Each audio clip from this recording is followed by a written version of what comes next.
package open. Now, these packets have 2 loins in them. These are really big loins, too. That's what she said. Ooh.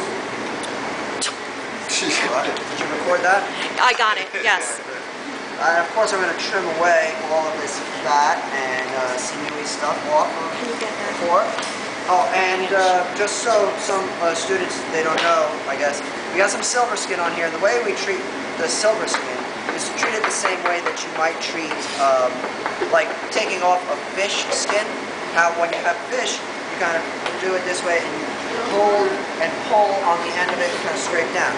But we're doing it essentially in reverse here, where I'm going like this so I can see my blade, and I've got an upward motion, so it's clean on this side. Now I pull it so it's taut like that, and then I just slide the knife along. You gotta have a good knife so like that.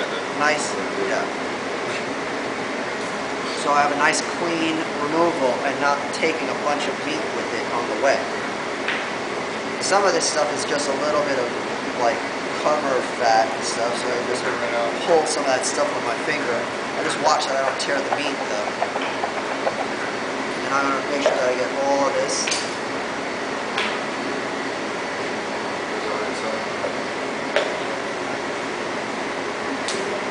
Underneath the head as well over here.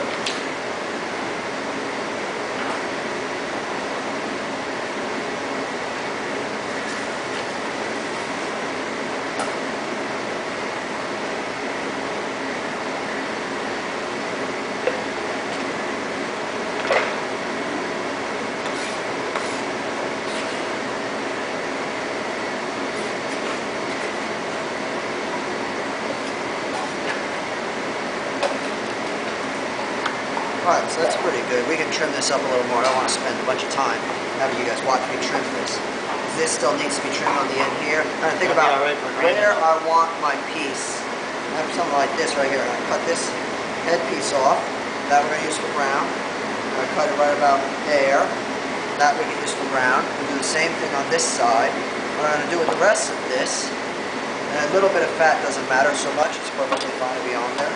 Now, somebody asked about, you know, if we could just cut a hole and a cavity on the center here and then just like push some stuffing into it and use it that way.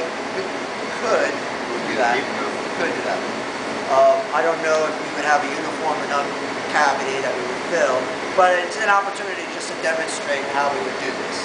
Alright? So, what I'm going to do is use my slicing knife, which you want to have it nice and sharp. I'm going to cut without cutting through. There. Take this and fold it this way.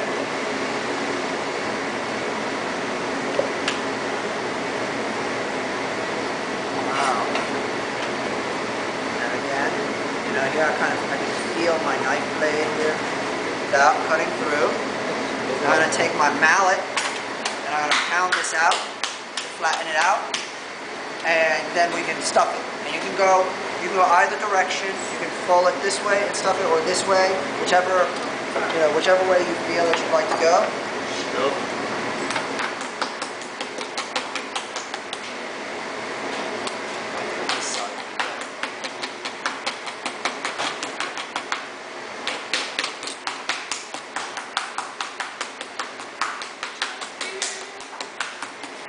And you just want to be careful that you don't go and break and tear the meat. And if you do, you still have the opportunity to fix and correct.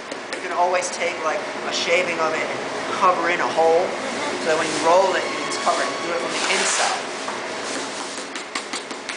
If you butterfly it right there, you don't have to. Yeah, I mean, if you... you wouldn't have, Do you want me to throw that at him? I could do this thinner and I could, you know, try, but, yeah, that's good as is.